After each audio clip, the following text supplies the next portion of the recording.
Hello বন্ধুরা, সবাইকে জানাই শুভ সকাল।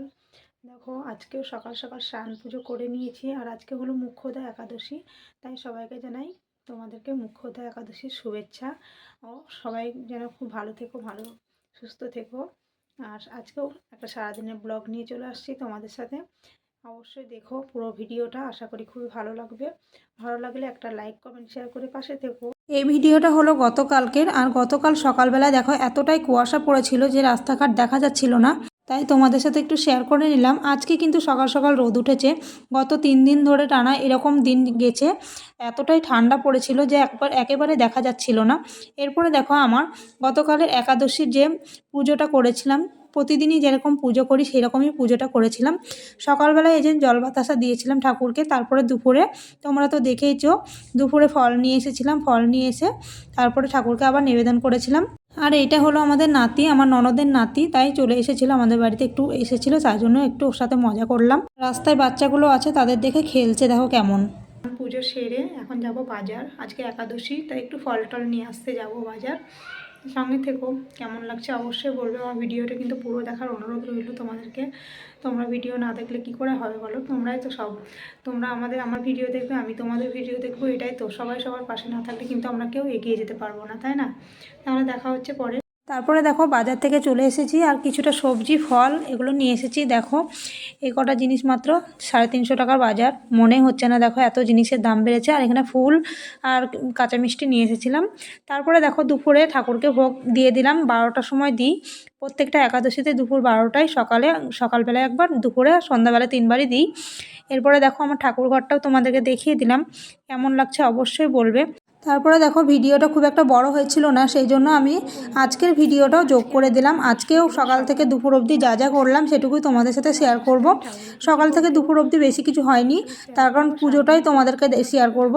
এবার দেখো এখানটায় আমি আজকেও সকালে স্নান সেরে নিয়েছি। আজকে দ্বাদশী, একাদশী পালন করেছিলাম, তাই আজকে দ্বাদশী পালন করতে হবে, সেই জন্য সকাল সকাল আজকেও স্নান করে নিয়েছি।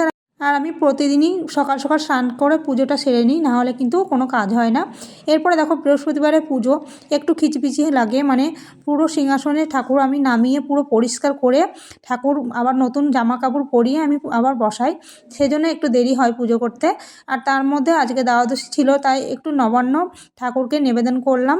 এই মাসে আর দিন নেই, সেই জন্য আমি আজকেই দিয়ে দিলাম দ্বাদশী উপলক্ষে। একটু ছোট্ট করে, একটু অল্প করে করেছিলাম ঠাকুরকে দেওয়ার মতোই, তাই তোমাদের সাথে শেয়ার করলাম। প্রতি বৃহস্পতিবারে ঠাকুরকে আমি নামিয়ে স্নান করাই, স্নান করিয়ে জামা কাপড় পাল্টিয়ে দিই।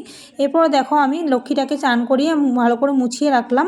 এরপরে শিবটাকে কিন্তু প্রতিদিনই স্নান করাই আর জল দিই। এই জন্য দেখো শিবটাকেও খুব সুন্দর করে ভালো করে ধুয়ে মুছে নিয়ে এরপরে স্থাপন করে নেব আবার নতুন করে। তারপরে দেখো সিংহাসনে বাকি যেসব ঠাকুরগুলো আছে সেই সব ঠাকুরগুলো সমস্তটা আমি ভালো করে নামিয়ে মুছে আবার নতুন কাপড় পরিয়ে ভালো করে আমি পেতে নেব। এটাই কিন্তু প্রত্যেকটা বৃহস্পতিবারে আমি এই কাজটা করি। আর তোমরা কি করো সেটাও অবশ্যই বলবে। সেজন্য আমার কিন্তু বৃহস্পতিবারের পুজোতে আমার 2 থেকে আড়াই ঘন্টা লেগেই যায় পুজো করতে সকালবেলায় উঠে। সেই জন্য দেখো সকাল সকাল পুজোটাও করে নিয়েছি। এই যে আমি একা হাতে করছিলাম পুজোটা, আর ভিডিওটা মানে পিছনে ক্যামেরাটা রেখে দিয়েছিলাম, সেই জন্য দেখো অন্ধকার লাগছে, মানে সিংহাসনের ভিতরটা দেখতেই পাচ্ছ না তোমরা, অতটা আমি খেয়াল করিনি, তাই তোমাদের সাথে একটু শেয়ার করে নিলাম। কেমন লাগছে অবশ্যই বলবে। তারপরে দেখো আমি ঠাকুরকেও ভোগ দিয়ে দেবো। এখানে নবান্ন তৈরি করব, এখানে সমস্তটা ফল দিয়ে। আর আমি নবান্ন আমরা করি ইতু পুজোর দিন, খুব মানে একটু বেশি করে করি, ভালো করে আয়োজন করি। আর এটা হঠাৎ করে হলো করা, সেই জন্য আমরা ছোট্ট করে দেখো মানে কিছু ফল দিয়ে, মিষ্টি দিয়ে, দুধ দিয়ে, যেটা হয়তো বানায় সেরকম করে ছোট করে বানালাম, তাই সেটাই তোমাদের সাথে শেয়ার করবো। দেখো এরপরে দেখো ঠাকুরের থালা আমি সাজিয়ে দিয়েছি, থালাগুলো আর গ্লাসগুলো দেখো কতটা চকচকে হয়েছে। এগুলো আমি পিতম্বরী দিয়ে মাজি বলে, পিতলের থালা বাসন না হলে কিন্তু চকচক করে না, দেখতে ভালো লাগে না। আর এই যে দেখো নবান্নটা একটু তৈরি করেছি, কেমন হয়েছে অবশ্যই বলবে। এরপরে দেখো ধূপ দ্বীপ সব জ্বেলে দিয়েছি। তারপরে আমি দেখো ঠাকুরের ঘরটা স্থাপন করে দিয়েছি, খুব সুন্দর করে সাজিয়েছি। আমি কিন্তু এরকম করে না সাজালে আমার পুজো করে মানে ভালো লাগে না, একটু ফুল টুল দিয়ে ভালো করে না সাজালে কিন্তু ভালো লাগে না, সেই জন্য আমি খুব সুন্দর করে সাজিয়ে তারপরে পুজোটা করি। সেই জন্য কিন্তু একটু দেরি হয় পুজোটা করতে। এখন তো সাদা ফুল পাওয়া যায় না, তার জন্য শুধু গাঁদা ফুল দিয়ে কিন্তু পুজোটা করেছি। আশা করি ভিডিওটা ভালো লেগেছে, ভালো লাগলে লাইক কমেন্ট শেয়ার করে পাশে থেকো। দেখা হচ্ছে পরের ভিডিওতে।